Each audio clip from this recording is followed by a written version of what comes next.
All right, so check this out. If you take Mads Mikkelsen and Vanessa Hudgens and you put them in a dramatic, serious action movie, and then you take a bunch of cartoon character type, cartoonish, mustache twirling villains, and you put them in another movie, then you take both of those movies and you combine them, and then you make one movie. Then you'll have the movie Polar on Netflix.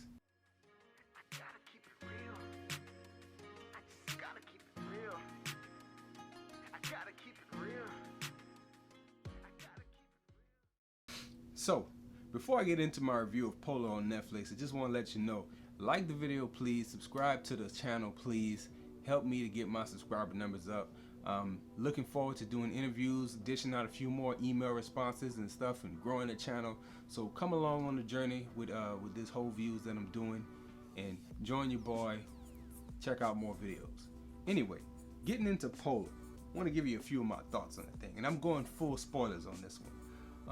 I give it a 6 out of 10, and here's why. It's pretty entertaining. I enjoyed most of it, but it just had too many negatives for me to go real high on the scale for this one. So slightly positive, 6 out of 10, but just not necessarily the best film that you can sit down and watch. So let's do the positives first. First, I gotta say, I really enjoyed Mads Mikkelsen playing a protagonist. Most of the time when you see this man, he's gonna be the bad guy. He's gonna be the person that's like the person that you can't really root for. And while he plays an assassin here, and he's aging and he's about to, retire and stuff, and basically when you look at him, he is a bad guy. But he's the person that you're cheering for in this film, and I enjoyed that. He does a very good job of keeping his super serious demeanor. My wife even noticed the first time he smiled on film, and it was like a big deal to her, like, oh, he smiled for the first time. This whole movie, he's been straight faced. So again, solid performance from Mads Mikkelsen. I liked it. I liked his role. I liked Vanessa Hudgens. Like, she really kind of blew me away when I look at the film, because I think about it like this. She delivers 2 monologues that are absolute fire, like tear-jerker type responses that she gives. She clearly shows symptoms of PTSD throughout her role, and she does it so very well to where, like, you can tell something's not right about her. She's had some bad experiences, and me and my wife picked up on it very quick that, hey, this is she's got some traumas that she's dealing with. So it was cool to see those things come about in her character and see how everything kind of fleshed out for her. But that's really my only positives. I like Mads, and I like Vanessa Hudgens and everything that they did on screen together.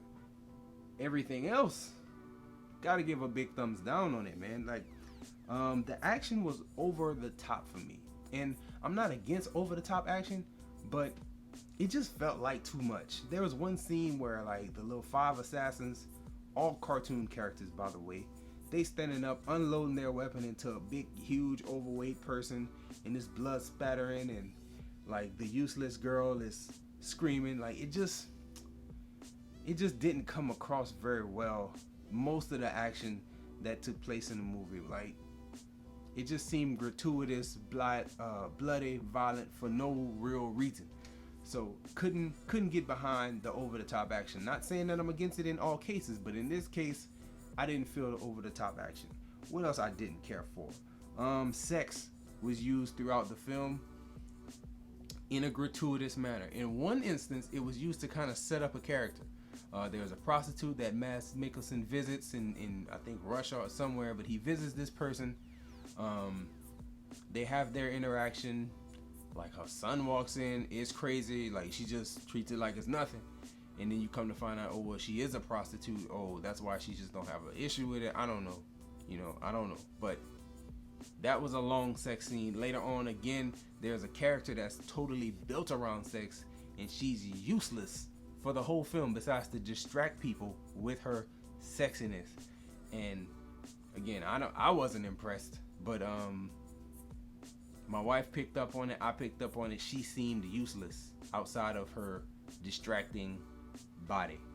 And she couldn't bring nothing to the little group of assassins besides, oh, you're the distraction. But she has a very long sex scene in the back half of the movie with Mads Mikkelsen, and to me, Mads' character should have been smarter than to even be caught up with her. Like, he should have knew better. But I guess that's what they chose to do. So that's a negative. The over-the-top action. Second negative, the use of sex was just way overdone and gratuitous. And finally, is all the villains, like the 5 assassins, the head of the assassin like organization, kind of a heavyset guy. I don't want to, cast aspersions or make him seem like I didn't like him because of his size. It's just that he was mustache twirling, man. Like, he was out here, like, he didn't have a mustache, but if he had one, he'd have been like, ooh, I'm so evil. Like, ooh, I'm such a bad guy. I'm evil because I am. I love money. Like, can you have some better motivation as a bad guy besides you just like money? Like, can we do better with him? I don't know. I didn't like him. I didn't like the little middleman character who was a woman they kept calling. She would answer the phone and say speak each time. She wasn't horrible, but she was kind of pointless. The 5 assassins, again, all cartoon character type people. An Asian girl with no eyebrows, just distracting looking. A little redhead guy with a beard in horrible looking clothes. Like, none of them made sense. And why do you need 5 people to take out one person in all these weird situations that they kept finding themselves in? I didn't like them. I didn't like their boss. I didn't like the middleman. I didn't like any person who was seen as an antagonist throughout this film. They all seemed cartoony in a film where Mads and Vanessa Hudgens, they seemed real serious and dramatic. So, gotta give it a big negative for the use of sex, the violence, and the cartoonish villains here. From the Christian worldview side, please don't even worry with it. Like, as a Christian, like, you'll watch, you might get 5 minutes in and then you'll know. We watched this because a friend of ours had like told us, like, y'all should check this out, it's good, it's a nice little action film. And I know my wife really wanted to see it so she can talk about it with the friend, and I'm like, that's cool, let's watch it. But honestly, if I was watching this alone on just like, oh, I'm gonna go check it out, I'd have turned it off about 3 minutes in. Here's why. Johnny Knoxville from MTV fame has a scene where he gets killed early on. I told you I was going full spoilers. So he gets killed early on, and once he's dead, the sex character who's useless was in there doing something, and then he gets shot and killed, and he has a boner, and then the camera holds on the boner until it like goes down or deflates. If I was watching this alone, I was done right there, son. Like, I'm good. I'm not watching no more. But, I went through it, watched it with the wife, and since we watched it together, I'm like, yo, might as well review that thing, throw that thing up there. So, thank you guys for checking everything out. Hope that you find the review useful. I love the mask, love Vanessa Hudgens.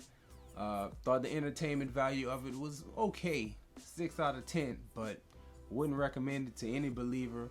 Wouldn't recommend it to most people just because there's better stuff out there to check out. But that's all I have for you on this one. Enjoy yourself, guard your heart, and come back and see me again.